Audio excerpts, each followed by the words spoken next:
নমস্কার বন্ধুরা, সম্পাস ভ্যারাইটি ব্লগে আপনাদের সবাইকে স্বাগত। বন্ধুরা কেমন আছেন? আমি ভালোই আছি। তাহলে চলুন, সকাল সকাল চলে এসেছি আপনাদের সামনে নতুন আরেকটি রেসিপি নিয়ে।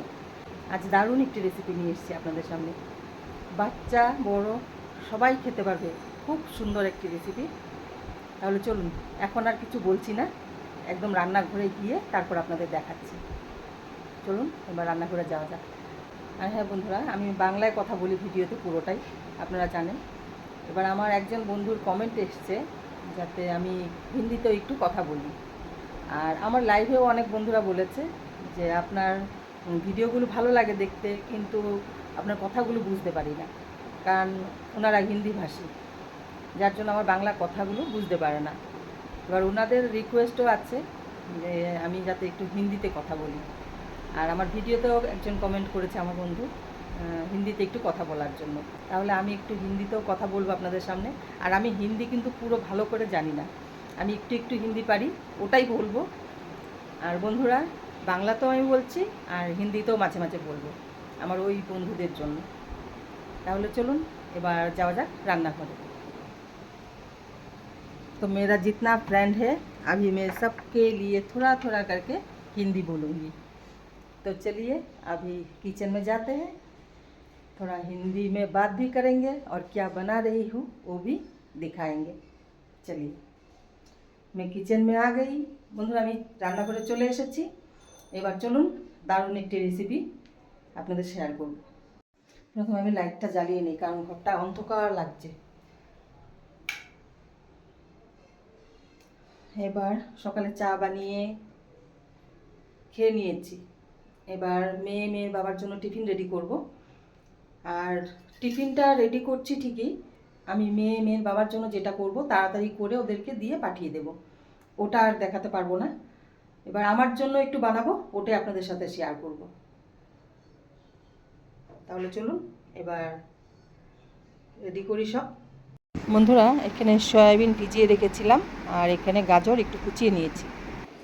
বন্ধুরা আমি সয়াবিনগুলো ছোটো ছোটো করে টুকরো করে নিই, তারপর আবার আপনাদের সামনে আসবো। কারণ সয়াবিনগুলো ছোটো ছোটো টুকরো করতে অনেকটাই সময় লাগবে, যার জন্য ভিডিওটা অনেকটা বড় হয়ে যাবে। তাই সয়াবিনগুলো टुकड़ो করে তারপর আবার আপনাদের সামনে আসছি।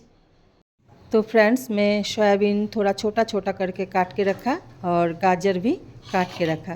अभी देखते रहिए क्या करती हूँ, आप लोगों को पता चल जाएगा कि मैं क्या डाल रही हूँ, है ना। বন্ধুরা আপনাদের বলা হয়নি কি বানাবো, দেখতে থাকুন তাহলে ঠিকই বুঝতে পারবেন।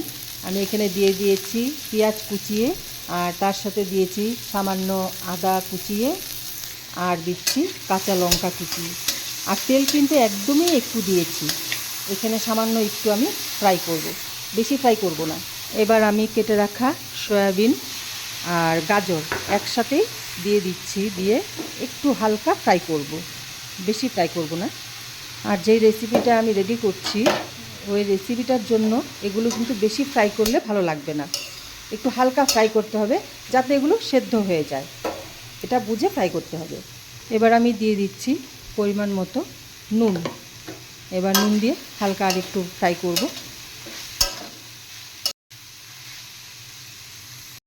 দেখুন বন্ধুরা আমি হালকা একটু ফ্রাই করে নিয়েছি, আর ফ্রাই করব না, এবার নামিয়ে দেব। আমি এখানে ময়দা মেখে রেখেছি পরিমাণ মতো নুন আর চিনি দিয়ে। এবার দেখতে পাচ্ছেন বন্ধুরা আমি এখানে একটা রুটি বেলে নিয়েছি, এখানে আমি পুরগুলো দিয়ে দিচ্ছি। এবার এটা আবার গোল করে একটা রুটির মতো বেলে নেব। বন্ধুরা এই জলে মেয়েকে আর মেয়ের বাবাকে টিফিন রেডি করে দিয়ে দিয়েছি, এবার আমার জন্য বানিয়ে নিচ্ছি।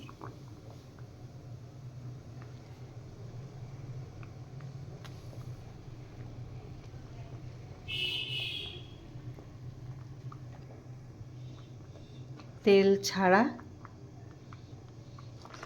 একদম হেলদি। তাহলে বন্ধুরা দেখছেন এটা আমি কি করে বানাচ্ছি।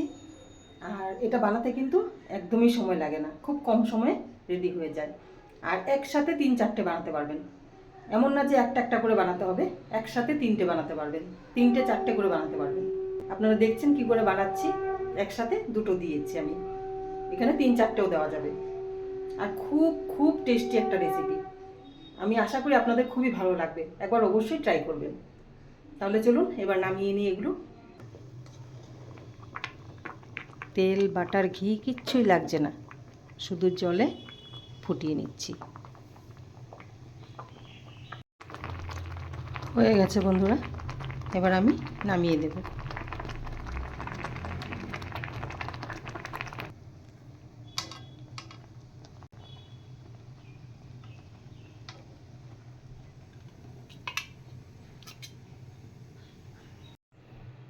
বন্ধুরা নামিয়ে দিয়েছি। এবার এত गरमটা खावा যাবে না, একটু ঠান্ডা হোক তারপর খেয়ে নেব। फ्रेंड्स, आप लोगों को कैसा लगा कमेंट करके ज़रूर बताना। एकदम हेल्दी रेसिपी। তাহলে বন্ধুরা আপনাদের দেখালাম ফুটন্ত জলে কি করে পরোটা বানানো যায়। এবার আমি নিয়ে বসে পড়েছি। আর পুরোটা দেখাতে পারলাম না, কারণ একদম সকাল সকাল আমি সকাল 6টার থেকে শুরু করেছি। মেয়ের বাবা টিফিন নিয়ে যাবে, দেরি হয়ে যাবে, তাই ভিডিওটা পুরো ভালোভাবে করতে পারিনি। ওদেরকে পাঠিয়ে তারপর লাস্ট আমার জন্য দুটো করেছি, ওটা আপনাদের সাথে শেয়ার করেছি। আর কিভাবে পরোটার ভিতরে কি পুর দিয়েছি পুরোটাই আপনারা দেখেছেন। তাহলে আপনাদের কেমন লাগলো পরোটা রেসিপি অবশ্যই কমেন্ট করে জানাবেন। এবার আমি একটু খেয়ে দেখি কেমন হয়েছে। আর এটার সাথে চাইলে আপনারা সস দিয়েও খেতে পারেন, আবার শুধুও খেতে পারেন। আর এটার ভিতরে যেই পুরটা দেওয়া হয়েছে ওই পুরটা দিয়েও খেতে পারেন। তাহলে এবার আমি খেয়ে দেখি।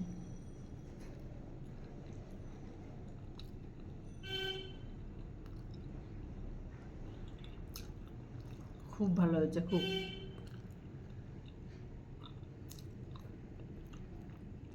আপনারা অবশ্যই ট্রাই করতে পারেন, দারুণ হয়েছে খেতে। আর খুবই হেলদি খাবার এটা, কারণ এখানে দেখুন তেল বাটার ঘি কিছুই নেই, শুধু বয়েল। আর যেই পুরটা বানিয়েছি ওই পুরটা বানাতেও আমি সামান্য একটু তেল দিয়েছি, বেশি তেলও দিইনি। খুবই ভালো হয়েছে খেতে, খুব। আমার তো দারুণ লাগছে।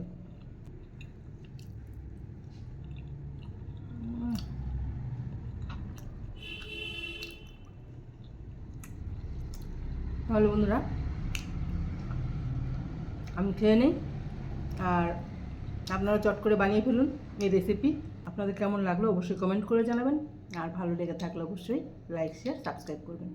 তাহলে দেখা হচ্ছে নেক্সট আরেকটি ভিডিওতে। আপনারা ভালো থাকবেন, সুস্থ থাকবেন। টাটা।